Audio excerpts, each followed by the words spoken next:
عرف تمثيل نيابي لدائرة وادي الذهب تغيرا فيما يتعلق باللون الحزبي، حيث لم يحافظ حزب الاستقلال على مقعده له في نفس الدائرة معوضا بحزب العدالة والتنمية، فيما حافظ الاتحاد الاشتراكي على مقعده النيابي. وفيما يلي نبذة عن مسار النائبين البرلمانيين عن وادي الذهب عبد الله كفاس وحسن الدرهم رفقة محمد فاضل أبو الحسن ومحمد يداس. يمثل دائرة وادي الذهب مقعدان في مجلس النواب. اقتراع الأمس حمل حضور حزب العدالة والتنمية عن هذه الدائرة بفوز وكيل لائحته عبد الله أكفاس المزداد سنة 57,900 بقليميم والأب ل6 أبناء.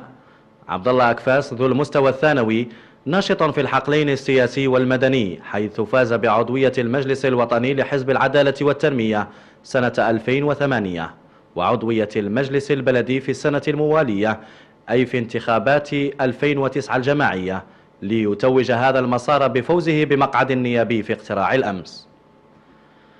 المقعد الثاني في دائرة وادي الذهب آل لحسن الدرهم المزداد سنة 54,900 بالعيون، المتزوج والأب ل4 أبناء وذو المستوى الجامعي.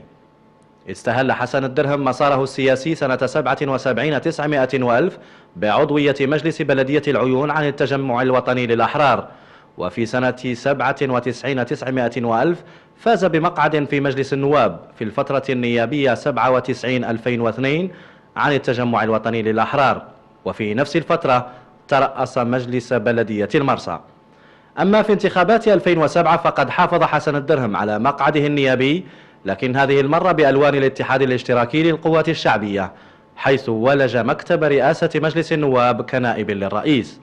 وتمت إعادة انتخاب حسن الدرهم في جماعيات 2009 رئيسا لمجلس بلدية المرسى. جدير بالذكر أن حسن الدرهم هو عضو للمكتب السياسي لحزب الاتحاد الاشتراكي للقوات الشعبية. دائرة وادي الذهب حافظ فيها حزب الاتحاد الاشتراكي على مقعد له، فيما عوض مقعد حزب الاستقلال بنفس الدائرة بحزب العدالة والتنمية.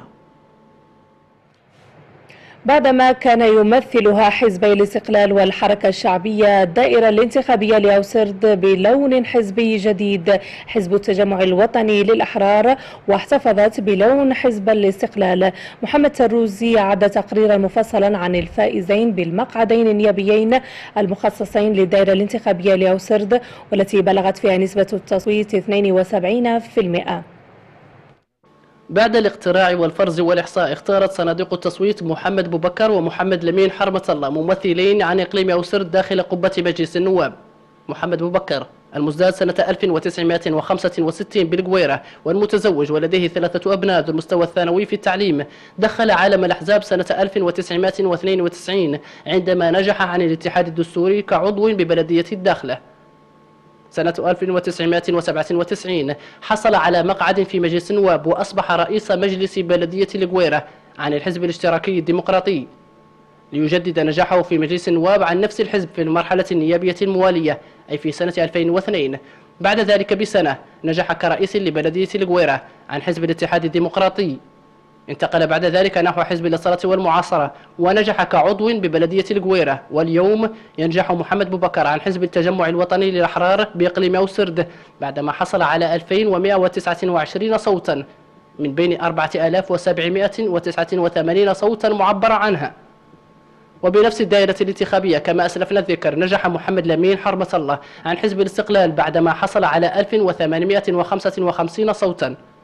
حرمة الله محمد لمين والمزداد سنة 1968 ببير قندوز والمتزوج وله 3 أبناء ذو المستوى الثانوي، دخل النشاط الحزبي سنة 2001 بعدما انضم إلى صفوف حزب القوات المواطنة. وفي السنة الموالية دخل مجلس البرلمان كنائب لكن مع حزب الاستقلال، ونجح في الانتخابات النيابية المتتالية بعد ذلك عن نفس الحزب أي حزب الاستقلال.